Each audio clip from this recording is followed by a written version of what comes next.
What is up, guys? It's your boy Phil Shocker, the 96 Judge with our Week 10 matchup. First is Shushazu and the Rock City Tyrannotars. We are here in a must-win situation. We pretty much have to win out the rest of the season in order to have a chance to make the playoffs. 2 wins is really clutch because we actually got an updated playoffs before Week 10 matchups were started. We are actually sitting in 8th place right now, so we really do need to secure at least in my kind of mindset. At least now it looks like 2 wins. So if we can secure 2 wins, we can keep our spot in the 7th and 8th spots potentially, which would be really great. If we pick up 3, it gives us a chance to go higher in the ranking and stuff like that. So who knows? But like I said, we're here against Sushasu. If I get your name wrong, I apologize. But as you can see, he completely brought a different team that we were fully expecting. I was expecting a Trick Room team, but he went hard into Trick Room with this team, which I'm actually a little bit surprised. If I'm being completely honest, because I don't think Trick Room was good versus me. Don't get me wrong. Trick Room is good versus me. It is good versus me.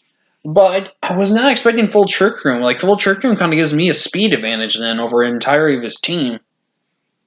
But, he had a plan. He even says it himself, as you'll see right here. He pretty much just brings random things and just preps whatever he preps. Which, you know what? Props to him. He's like me. Unorthodox usually helps get you a win. So let's do that. So let's go ahead and get into this battle real quick. Okay, make sure my sound's off and everything like that. Okay, we are good to go. So I'm going to lead off with ROTOM. I felt like ROTOM was my safest lead overall here. And right here, I'm just going for the Nasty Plot. I lose nothing clicking Nasty Plot here. He's just going to click Trick Room. I'm now going to click the Thunderbolt. And he goes into Artifish for some reason. And I pick up a KO. I think he was maybe expecting me to click Toxic or something, which is a very fair play. In that sense of the regard. But, yeah, but now he goes into his Kaparaja, and he makes a very critical error. He accidentally clicked Max Quake, and I felt so sorry for this dude. Because here's the thing, people. I think some people kind of forget how these max moves are. They feel like they affect a Pokemon if they don't. If say they had Levitate, they can make the honest mistake that Levitate is not an ability that saves it from its max move and stuff like that. Which, I completely understand that process. It's a legitimate thing that I do understand can be a thing that happens. But, oh man, I felt so bad for him because as you're going to see, I am going to be able to burn the Kaparaja. And yeah, I went for a free Nasty Plot right here. I might as well. I decided to just go from there, and I pretty much clicked buttons versus his team now. I click Thunderbolt here as he's just going to be able to live down here. I click Thunderbolt again. I pick up my second kill of Rotom Heat right here. And right now, he's in a very bad situation right here. If I was him, to be honest, I would have went into Lucario's like a hit or miss with him right now. Like, half my team, Lucario needs to stay alive, which is very reasonable. Another half of his team, he needs to think what he's going to do here. So he goes to the Reuniclus here. I'm going to go and click Will-O-Wisp for the Hex strat right here. And he actually goes for Calm Mind, which is, And believe it or not, if he's a max HP, max offensive Reuniclus, I still guarantee one shot. So it was a good thing I went for that second Nasty Plot, as I'm going to go for the Hex right here. And we're just going to clean one-hit KO him right there. I don't know if he was expecting me to have Hex with that set. Once he saw Hex, he was like, yeah. I mean, I still two-shotted with Thunderbolt, but I went for the Hex because it killed. So what happens right now is I'm just going to click Thunderbolt. There's no reason for me to click anyone. And I parry him, which is so unfortunate. And you're going to see right here, he's going to get parried right there, and that cost him the game.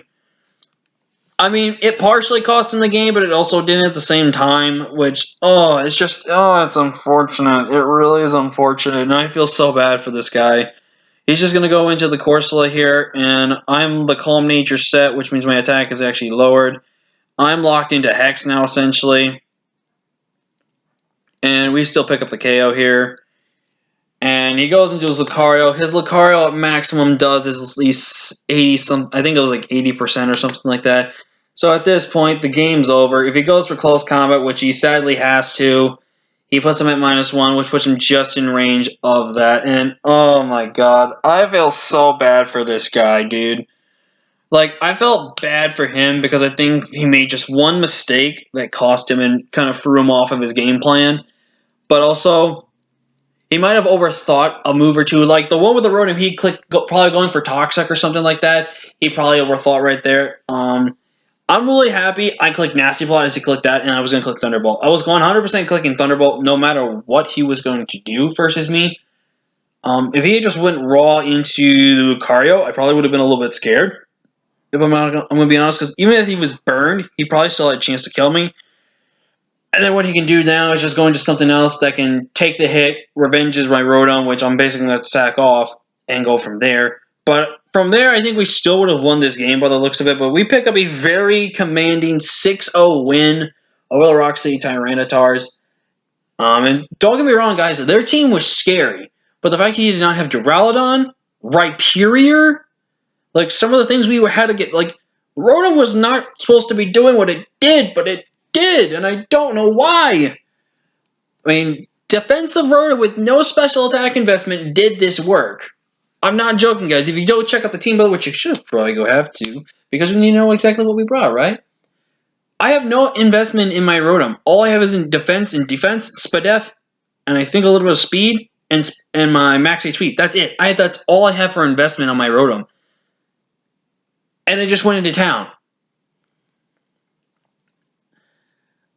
I'm just as shocked as all of you are, so.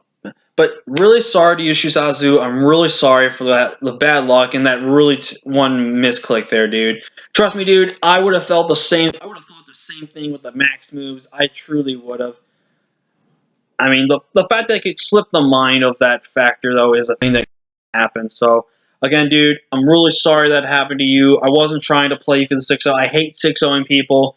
Because once I clicked the burn, I was not going to click burn and then just hex everything to death. Like, I wasn't going to be that type of guy. I just said right then there, I'm just going to click Thunderbolt after the Reuniclus died because it's easier for me to click hex versus his entire team or try to para his entire team. I actually don't think Hex was enough to kill it +4 the Coferias. I think Thunderbolt was my best bet because it actually gave it was thinking like a 91 or something like that. So he got a lucky damage roll, which I'm very thankful at, but then he got a fortunate para, which really sucked. Because now he didn't even get a chance to weaken me. Because if he probably had weakened me right there in the Night Chain, he would have at least probably had killed my Rotom, for sure. And then I basically then go to my Scarf Diggersby, and then Diggersby would have won. Or I go into my Celebi and give Celebi the kill. Like, I would have gone into something, and something would have else gotten the kill there. And that's what I think we would have won this 5-0 if the situations played out a little different, probably. But really, really, I'm sorry, Shizazu. If you are somehow watching this video, again, I want to say I'm super sorry, dude. Like, that's just... I mean, I don't even know what to say, to be honest with you guys. But with that, I think we now need to pick up at least one more win to secure a playoff spot in the rankings right now. Or we need 2 more wins. I don't know. I feel like we need to secure at least one more win. But we're in some tough battles in these next 7 weeks. We got to face a G-Max Grimmsnarl.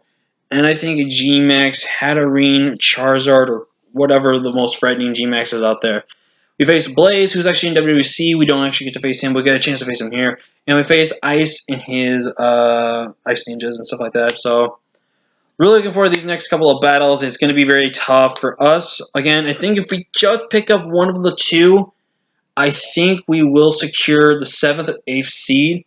If we win both, I think we'll be carrying the 6th or 7th seed. No, 6.